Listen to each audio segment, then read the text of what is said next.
Well, hello, folks out there in YouTube land. Got a very interesting show set up for you. Yeah, we got to talk about bad luck Billy. He just can't catch a break. Beamer's safe. Beamer is safe and sound. And we're wondering about Lane. Is he going to be heading to Florida? God, Billy can't catch a break, man. How can you be this unlucky? Winkum, thinkum, notamus, rex. Protect us all from the man with the hex. Anyway, let's get into this. All right, I know a lot of y'all watched the Florida-Georgia game. I certainly caught a bunch of it. Florida was doing great. Their defense showed up. We've got a problem with Carson Beck throwing interceptions. He threw 3 in this game, and he's doing it consistently. He's really being fast and loose with the football. And Florida had a really good chance of winning that game. If DJ Lagway stays healthy, that game goes to the fourth quarter, and I swear I think Florida might have pulled that out. Maybe they don't, because Georgia's a really good team. They're a great team. But Florida could have won that game and saved Billy's job. But, of course, DJ Lagway hurt his hamstring. It's just like, my gosh, first you lose Graham Mertz, then you lose DJ Lagway. Billy's just got to be in shock at this point.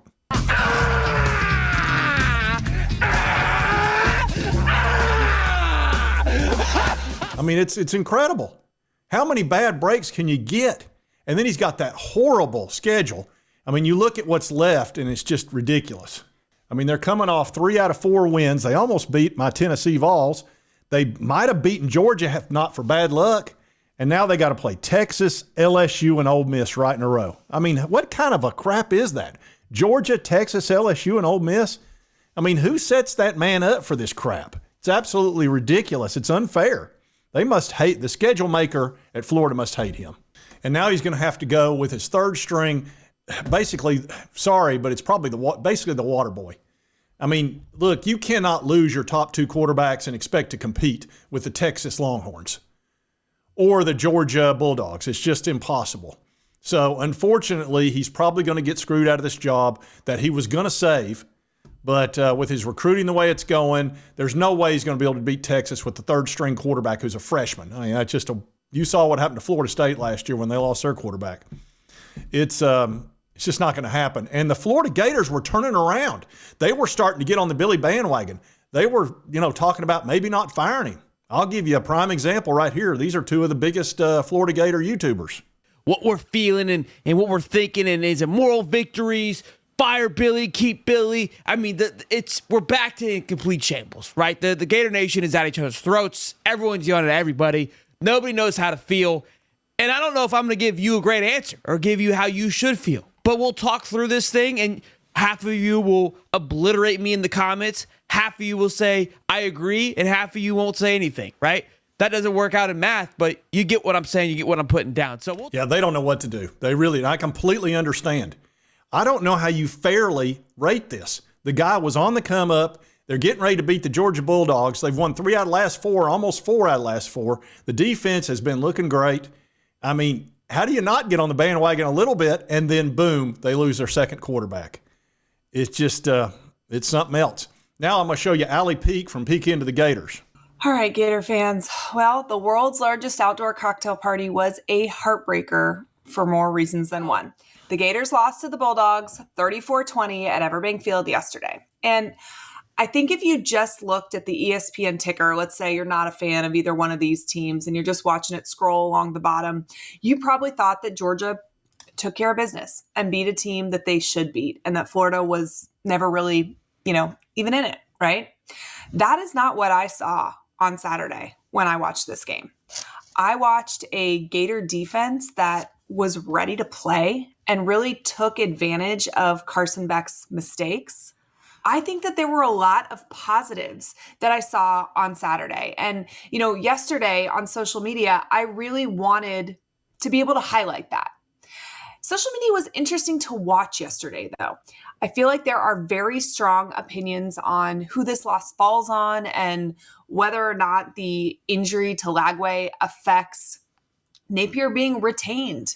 Yep. So those are 2 YouTubers that were ready to fire him. I can tell you High Top definitely was. And Peek Into the Gators and Allie had already pretty much decided that was the case as well. But you see, they're kind of like, is this really fair to let him go? And I also heard today that DJ's injury may not be as bad as they think, and that they talked about maybe he could be ready for Texas. I highly doubt that with a hamstring. Hamstrings have a tendency to hang around, but it's possible maybe he could get back after that. So we'll see how it plays out. I don't expect him against Texas. That looked like a pretty bad hamstring injury. And, granted, he's not a wide receiver, but running the ball is very important for him. That's one of the reasons why he was getting a lot of first downs is, look, not only does he scare the defense, but he takes advantage of his legs. So they're torn, and they don't know whether to just go ahead and call Lane Kiffin or not. And then you've got Ole Miss that's in the middle of a playoff run. They could make it. They just whooped the crap out of Arkansas. So I'm sure Lane's like, well, yeah, I'll definitely take your call, but I need to go ahead and get knocked out of the playoff first before I'm going to take it seriously. So there's a lot going on right now, and I think Lane is saying, call me maybe. Y'all remember that song, I believe.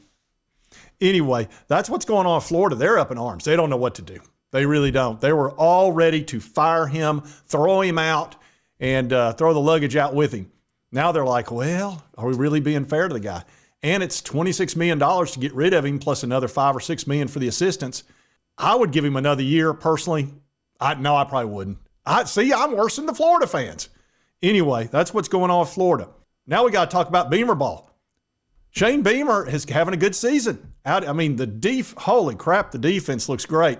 And here's actually a YouTuber. This is Locked On Gamecocks, and I haven't seen anybody happy like this in Carolina land in a long time.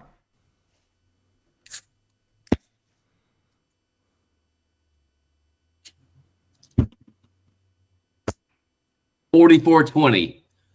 44-20 on that Aggie ass. Absolute domination in Williams-Brice Stadium, where dreams go to die for top 10 teams in the month of November. You heard it all week. This team, I am so fired up. What a damn win. We are here. Yeah, Beamer is definitely safe. He went into this season, it wasn't looking good. He was coming off 5-7 and darn near got beat against the first team that they played, which was the trucking company, Old Dominion. Yeah, they barely snuck by. And Lenora Sellers, let me tell you something about Lenora. I've been following him all year, and I've been rooting for him because he's an underdog. He's a 3-star quarterback. He's a redshirt freshman, but you can tell he's got a lot of talent. And he's also got an important talent in that he's got size, 6'3", 250. And size is a talent in the SEC. He ain't lying. He makes a lot of mistakes. He throws interceptions. He was not ready for prime time, but he's getting better every week. I've watched him, and he's getting better all the time. I'm seeing the same thing with NICO IAMALIAVA, who came in as the number 1 rated quarterback. NICO looks fantastic. The last 6 quarters he's played, if his receivers had helped him a little bit, Heisman talk, baby. His last 6 quarters, he's looked amazing. But this Lenore Sellers is starting to really improve, and it may be that Beamer made the right decision with him. I would have waited a year, but you can't wait a year anymore. With the transfer portal, they'll just leave. A guy like that used to have to sit for 2 or 3 years, learn the system, get better, fix his fundamentals. You don't do that anymore. You play right away, or you go to another team that will play you. So Beamer probably didn't have any choice. Well, I tell you what. He's using his legs great. He's starting to make some really nice throws, and he played outstanding against Texas A&M, who has a very good defense. You look at his numbers. He's not throwing for accuracy, and he may never. 13 for 27, but he had 244 yards, 2 TDs. But here's the important thing. 15 carries, 106 yards for another touchdown. That is a nightmare quarterback to deal with. I can tell you, if I was a defensive coordinator, I'd much rather be sitting and dealing with a pocket passer that throws for 300 than a guy that's going to beat you both ways, because he can burn you bad. And it makes you crazy on the defense because, crap, what do you do? You got to keep him in the pocket. You got to keep Sellers in the pocket. And sometimes you just can't do it. He's just too good an athlete. So South Carolina's fired up, and their defense is outstanding. We've seen them all year play great. So, and that's going to keep them in ball games. Carolina Jackpot knows. Tell them, Jackpot. Because our defense is good. They're good. Yeah, because the defense is good. It's very good. Anyway, Beamer is safe. Billy Napier is not safe. Lane Kiffin is call me maybe. We just don't know what's going to happen. And my Vols had a good victory. I wish the wide receivers would help NICO just a little bit more, he'd had a great game. And we're playing Mississippi State this weekend, but a lot happened.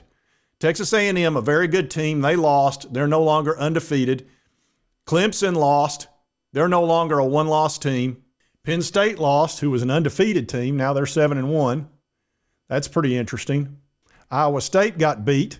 They were number 11. Louisville, I can't believe Louisville won that game. That was huge for them. And an undefeated Pittsburgh got beat. So a lot of movement. It's making the playoff very interesting. I may do a show on the playoff in the next day or two. As a matter of fact, I think they're coming out tomorrow. There's a lot happening in the next 24, 48 hours. If you like this content, be sure to hit that like button. Let's continue to cover all these big college sports stories. If you've not subscribed, boom, boom, boom, hit this little button right here. Won't cost you a dime, and it's free. Help you get my videos. And right over here is the most recent video. YouTube thinks you'll enjoy. We'll see you next time on Sports Talk Jay.